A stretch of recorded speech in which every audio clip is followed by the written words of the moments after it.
From the Times and the Sunday Times, this is the story.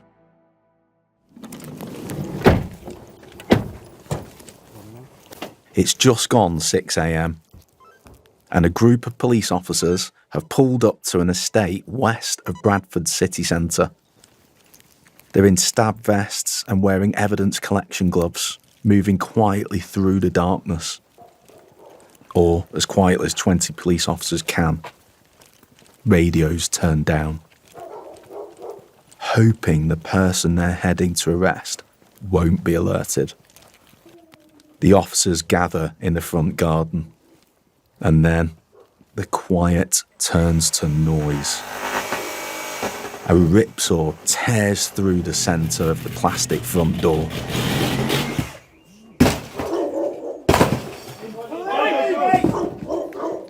The people inside are understandably terrified. I'm scared to move. Okay, you're okay. You're safe now. You're right. But an arrest is made. The man handcuffed and led to a waiting van had, for the past year, controlled a significant chunk of the crack cocaine and heroin market in York, a city more than 40 miles away, coordinating the sale of Class A drugs through what's known as a county line. There are more than 6,000 across the UK, a business police believe has caused an explosion of violence. I think for me personally, I've just come back to York, worked in a different force, then came back to York, and probably because I had a bit of a fresh pair of eyes, thinking, this has changed, something's changed here. Detective Chief Inspector Sean Page is responsible for investigating serious crime in York. This can't be right that, we're just picking up the pieces from the assaults, the murders, the serious violence. And it was quite stark. Burglary, car crime, domestic violence. These crimes the city was familiar with. But now, he says, things were different. A young adult was attacked on the river path, in hospital with a bleed on the brain. A 14-year-old boy stabbed. 3 men with machetes attacking a guest house. All cases linked to warring groups of county lines drug dealers. We needed to do something. Get in a grip before we're trying to deal with people who have been stabbed or threatened, cocooned, whatever it might be.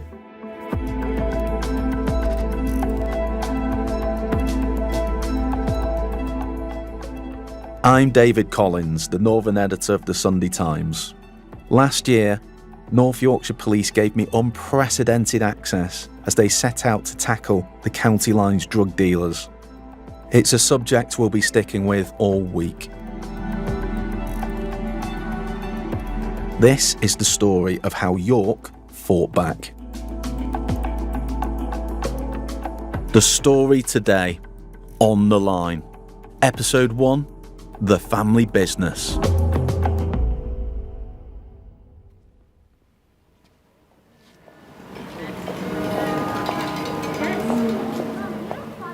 York's narrow medieval streets, packed with tourists, are wrapped around an ancient cathedral, York Minster.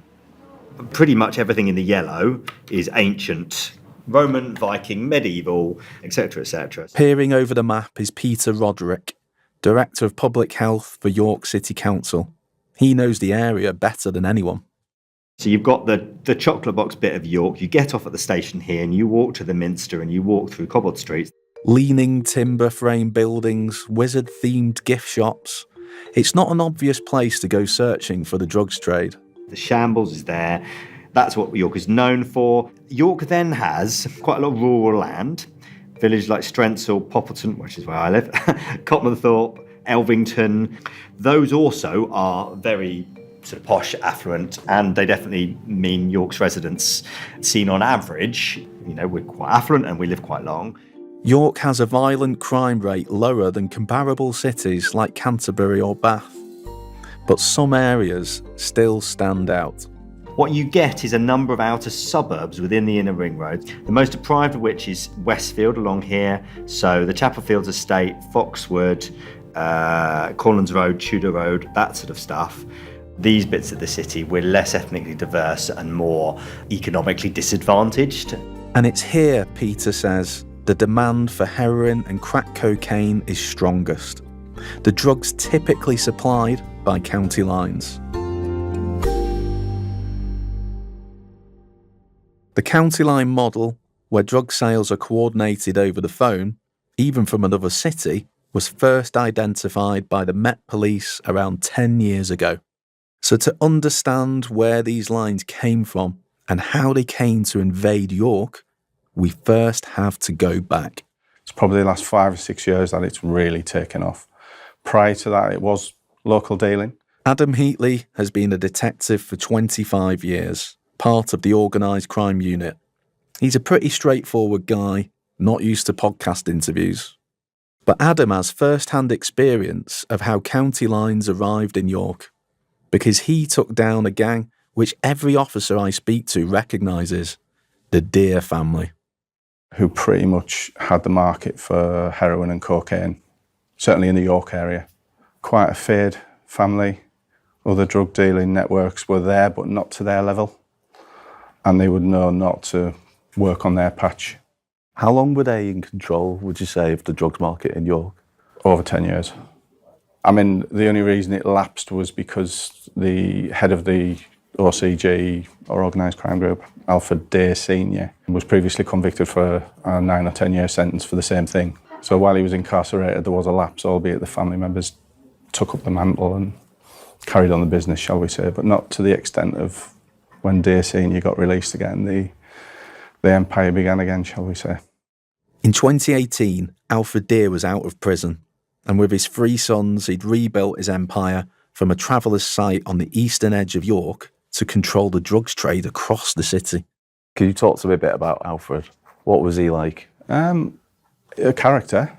He was actually quite a gentleman to deal with. He was very respectful of the police. He wasn't one to be fighting with the police or kicking off when arrested. He had a very pleasant manner. As he would say, it's my job to not be caught and your job to catch me. Would he say that? Pretty much words to that effect, yeah. And he didn't get caught too often. Why was that? The community they live in is very remote, very hard to reach on the actual sites where they live. They're very much family members or friends and family. You certainly wouldn't be welcomed onto the site as a police officer. It's quite an intimidating place, or it can be. The police wouldn't often go on site unless absolutely necessary. So we're currently walking in an industrial estate in York, just outside the city centre. I wanted to see where the Deer family operated for myself. We've just gone past a microbrewery. There's a steel and concrete plant behind us. And I was just thinking to myself, if you were going to run a drugs empire, this is probably quite a good place to do it, because it's away from the general public. It's really kind of quite private. It's a bit of a rabbit warren, isn't it? I don't know if there's an entrance to the back end here, or it's a sort of place though where I imagine word travels quickly if you're in this little patch, because everybody will know each other, and we're now walking through it. The wasteland which surrounds the site quickly dissolves into muddy tracks and fields, a landscape the family used to evade the police. The drugs would be stashed in fields, buried, dug, hidden, marked with something only they would know to find. Detective Adam Heatley from the Organised Crime Unit. I'm guessing they'd just literally dug a hole in the fields. Yeah. Put £100,000 worth of heroin in a hole, covered it up. Yeah, and marked it with something only they would. It wasn't out of place, if you know what I mean. I wouldn't walk past it and go, "Oh, what's that?" But to them, it's a marker to say, "Oh, yeah," so they don't forget where it is, effectively. And then daily, a courier would arrive, one of 3 or 4 couriers that they had, who would collect an amount from the larger stash, take it to the dealers. The dealers then supply from their addresses. They probably are users themselves getting paid in drugs rather than cash. So they wouldn't deal at street level, they'd be more the York's wholesaler, if you like. Yeah, so the Deer family would be the wholesale side of it. Couriers would literally just run from the site to a dealer house. The dealer house would be a user, effectively, heroin and cocaine or crack cocaine user, who would then do the dealing. Anything between 150, 200 wraps a day, £10 a wrap. Several houses doing that. It was an illegal business empire making thousands of pounds a day. And Alfred, being an old-fashioned type of drug dealer, he's running it in an old-fashioned way. He controls the supply of drugs in the city he lives in and scares off other organised criminals, almost doing the police's job for them in some respects. And while police would eventually find £250,000 in cash, along with a pile of old betting slips for the horse racing, Alfred wasn't the type to flaunt his wealth. He had an OK car. He had a very tidy, nice caravan where he lived with his children, all had their own vans as well on the site. On the face of it, he just was a family man going about his daily business. Investigators needed to prove that wasn't the real story, so they set up surveillance, taking photos across the fields to trace where the drugs were being stored. Police started to cautiously step in, seizing pieces of the gang's stash to disrupt their sales. A hidden battleground on the edge of the city. Amazingly, across the fields, I can actually see York Minster on the horizon, just poking up above the tree line. It's the two sides, isn't it? Just over there, it's all the restaurants and bars, the cobbled streets. And here we are, on the very fringe of the city centre, literally outside a travellers' camp, which used to run the city's drug supply for 10 years. I've been given some photos from the investigation showing where the Deers were hiding drugs, and I wanted to find some of those same spots in the fields today. But even with those images, my producer and I are having trouble telling one patch of mud from the rock which used to hide a heroin stash. So we've got a glimpse of a pylon, and it's kind of halfway up a hill, isn't it, with a field and a track that bends round. Tree here, so it must be. That's a good point, that, actually. I think that would make that more, because there's That a one cluster over of there. trees We over could there. cut across this field and, Yeah. and have a look down there. We do have to go past the donkey. You worried about the donkey? I don't know. Might bite us, who knows? Once we knew where the stash points were, we could then implement our tactics to sort of force them out of doing what they were doing. And it was at that point when we seized probably over 1 kilo, I think, worth of heroin in various batches, took out some couriers, established more of the network of how they communicated and the things they were saying between the family members on their personal handsets rather than dealer phones.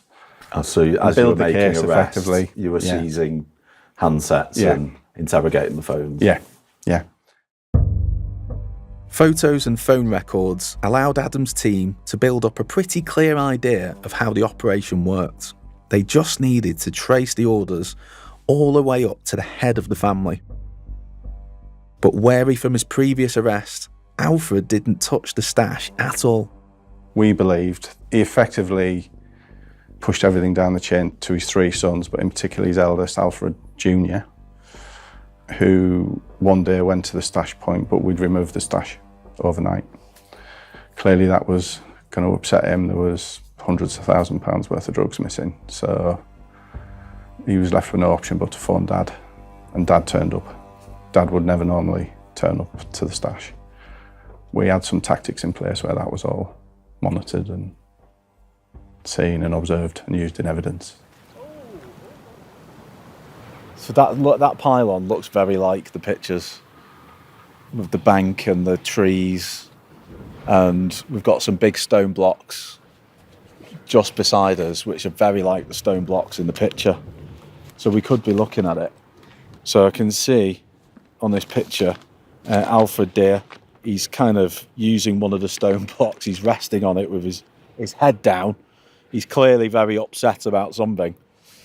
And there's somebody else in the picture on the phone.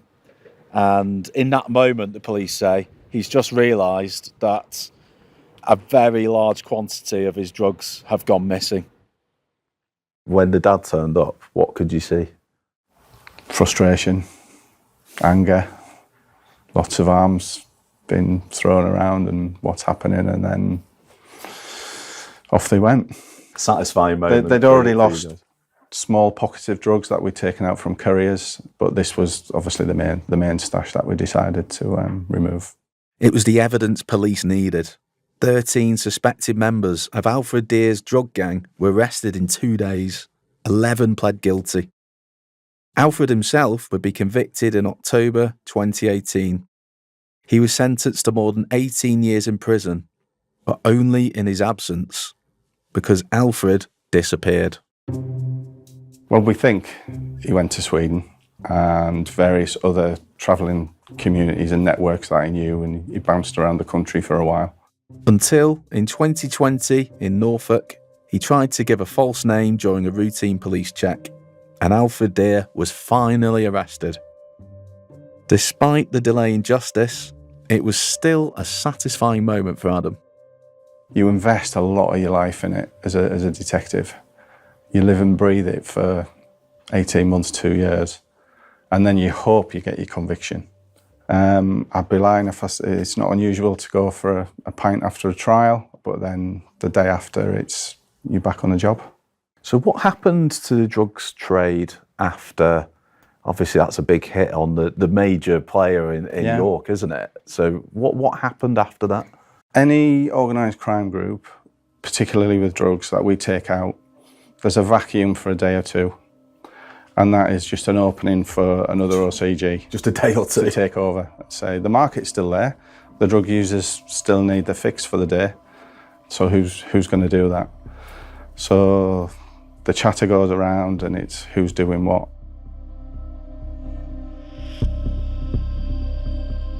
But this time, the chatter was different. It wasn't just any supplier that had been shut down. It was the biggest player in town, a group who had defended their patch. With the Deer family behind bars, suddenly York was there for the taking, and a whole new business model was ready to take over: county lines.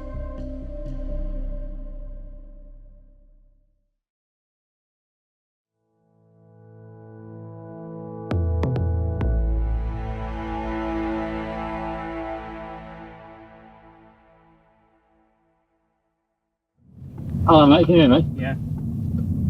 I've got sighted now. He's on Kingsway Lane. North. 7 years after the Deer gang was jailed for controlling the crack cocaine and heroin trade in York, I'm out with the police as they try to disrupt the drug dealers who have tried to replace them. Heading up towards the roundabout. He was sat on the bench. He definitely dealt to those two. I didn't see it. Right. Basically gone down the alleyway. A plainclothes officer on a bike radios in. He spotted a cyclist he thinks is dealing drugs. Have you seen it? Yeah, we've seen him. We're going to try and stop him, see what happens. We pull up, officers almost out of the door, when the man spots the police's unmarked cars and suddenly takes off. I think he's gone Water Lane way. He just keeps down alleyway somewhere. Yeah. The first advantage the suspected dealer has is that York is a warren of alleyways, cycle paths and parks. Spaces cars can't access. He's Kingsway North somewhere. That's the last time I've seen him. He's going down to Water Lane, mate. Head down to Water Lane and and then head up towards. You guys are going towards Tesco. Each one has multiple exits, which the police don't have enough officers to cover. He's just come off the roundabout Water Lane, gone left, and he's gone down the alleyway. What's that? God. Which alleyway? Where? Towards what? He knows I'm looking for him. He's on the phone somewhere.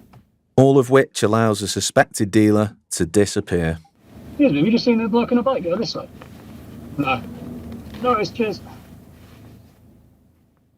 The second advantage the criminals have is that their business model operates differently to the Deer family's old-fashioned operation, because those leading these new drug syndicates aren't running their operations here in York.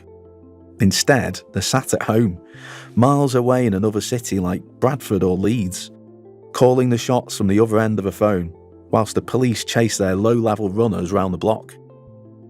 It means it's much harder to trace the activity back to them. And if one dealer on a bike is caught, they can simply send another tomorrow. Morning, I'm Sergeant Mike Brocken from the Op Sentry team, which is the Serious Organised Crime Disruption team for North Yorkshire. Mike's team was set up to tackle this new threat. He can give us the county lines 101, help us understand how it all works. Because a county line isn't a line on a map, or a route drugs are moved along. It's a phone line used to offer drugs for sale. So find yourself an old phone, maybe an old model you can pay for with cash. Give your new business a name, probably a boy's name. The Bobby line, Teddy line, Sam line, AJ line, Max line, Diego line. These are all real lines which have recently run into York.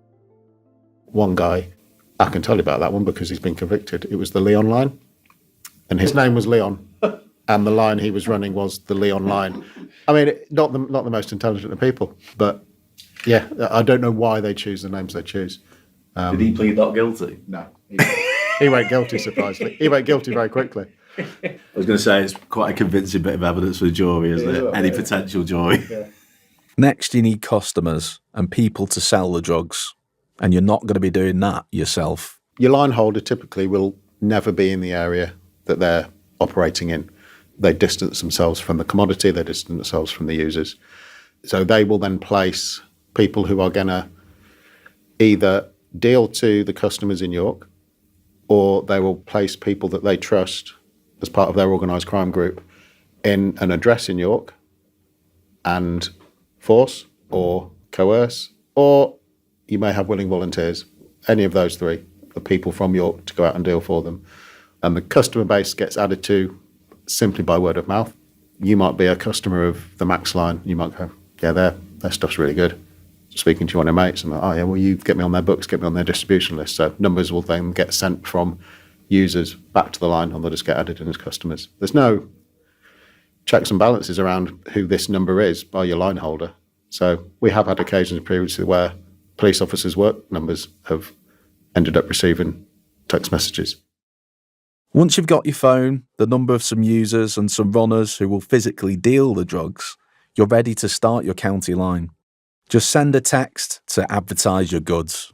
2 for 20, 3 for 50, best banging shots, fat shots, best in town, any of this lingo. Sent in bulk to dozens, even hundreds of users at one time. And when somebody places an order, you can arrange the delivery. You are now going to this location to see Johnny who's buying whatever from you. A lot of this is done on the phone, so the police can't be sure exactly what's said. But what they do see are the texts. These were sent last year by the Sam line.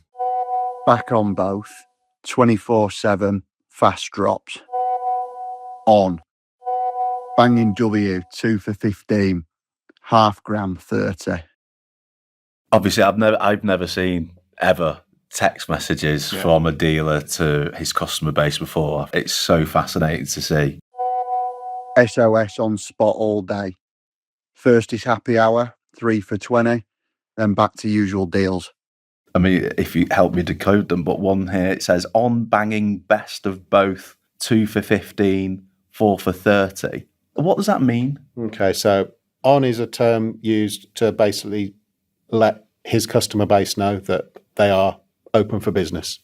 And your banging best of both refers to the commodity that they're offering. So when they say both, they're referring to heroin and crack cocaine, which are often sold by county lines in one deal. Right. And then the last bit at the end, your 2 for 15, 4 for 30 is your pricing structure. In York, police say, the standard cost of a 0.1 gram bag of heroin is about a tenner. He's quite entrepreneurial, isn't he? I mean, he's kind of offering lots of deals. You get 2 of either heroin or crack cocaine for 15 so you quid. might get 1 of each for 15 quid, or you might get 2 and 2 for 30, or depending on your habit, you might split that 3 and 1. What does this mean? 24/7 fast drops? Is that just indicating that he can deliver quickly? Basically, that they can deliver quickly, and it may even mean that they're prepared to deliver to their home address. It is marketing, ultimately. It's trying to get their customer base to buy from them as opposed to another county line that may well be operating at the same sort of time. So by using language to try and entice people, it's no different to your television adverts, effectively, that are out there. And like any advertising, it's pretty effective. At the start of 2025, York had 20 different county lines running into the city. With so much competition out there, criminals have to find a way to stand out. So different lines take on different personalities. Take the Banksy line. About with both. Massive sizes, items to weight. Call me, I'll look after you. Banksy. Still about. Big or small, we got you. No messing, whatever you need. He seems to try and engage a little bit more with his customers. He seems to almost try to be a little bit amusing, a little bit light-hearted. Wakey, wakey, eggs and bacon. Hands off cocks, pull up your socks, rocks and boulders bigger than your shoulders. Actively traptivated. Active, items to weight, 3 for 25, massive bits. Come get your brekkie. For me, it's not a light-hearted subject when you're dealing Class A drugs, but he kind of sees it very much as I can put my little spin on it. But again, it's a brand. That is his brand. That's his way of marketing, and that's what makes him unique. That's his personality coming through, where he's writing wakey, wakey, eggs and bacon, hands off cocks, pull up your socks. That's kind of... Having met him, that is very much his personality, yes. Yeah. Right. And then there's the Teddy line. It was one of the first to enter York when the Deers were arrested, and it's stayed ever since, largely under the radar. Teddy's messages are more formal. Hi, it's me, the original Teddy. I'm back. New number, bigger sizes. Even polite. It's Teddy. I'm active all day with both, bigger sizes. It's Teddy. Active all day with both. There's no deals mentioned there. Active all day, me, Teddy. Why is that so different from the Sam line? I believe that that's because the line has been around in York and operating for so long. So when their customer base receives a message from the number they know to be the Teddy line, they already know what it means. They know what their pricing structure is. They know how much they're going to have to pay for a deal from the Teddy line. They trust in the product they're being provided. They know the quality of it. So the Teddy line don't need to advertise and push in the same way that a new line trying to establish itself in the city would have to do. Teddy line is like almost like your Tesco, your Sainsbury's that have been around for years. Your Sam line is your new up and coming supermarket, discount supermarket that's trying to get a share of the market. In the world of county lines, though, getting a share of the market is about more than discounts or branding. Adam Heatley, who took down the Deer family's empire, thinks the rise in competition has also driven up violence. So there's a term called taxing, whereby they'll either rob each other's drugs or even take the line itself and steal it. And then it's feudal after that. Very often we see machetes, weapons, axes. Not so much guns, in fairness. It's more stabbing and hitting implements, shall we say. But they're not afraid to use them. Mike Brocken from the Serious Organised Disruption team again. They're all groups in West Yorkshire that know each other over in West Yorkshire as well. So there's already that rivalry. A lot of them are running out of the urban street gangs over in West, which bring with that the added violence that they have. So we have had the Bobby line and the Anton line, which are two warring lines effectively, both trying to get a foothold in the market. A young adult was attacked down by the river path, ended up in hospital with bleed on the brain. And then when we've gone to speak to him, he'd fallen. He didn't want to tell us anymore, but the intelligence work behind the scenes were like, no, it was a drugs taxing and the Bobby line were responsible. The same line, about a month later, were responsible for a machete attack on 2 kids that were staying in a guest house. And yeah, a group of 3 lads from the Bobby line have gone in and attacked them with machetes. We're talking about 15, 16, 17-year-old vulnerable kids who are sent over and often get faced with this. It's very rarely the OCG heads who sit in a comfy chair in a house with the line dictating what happens. Children for a county line aren't just free labour. They're a disposable resource who can hold the drugs and take on the risk of arrest, of violence, of robbery, of holding a knife to enforce the territory or collect a debt. It's these young people who have borne the brunt of the wave of violence which has swept across York.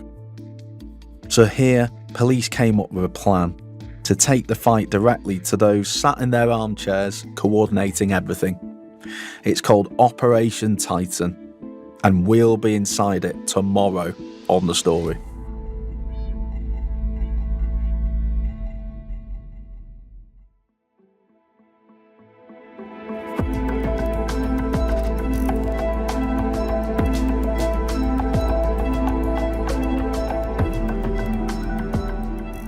I'm Sunday Times Northern editor David Collins.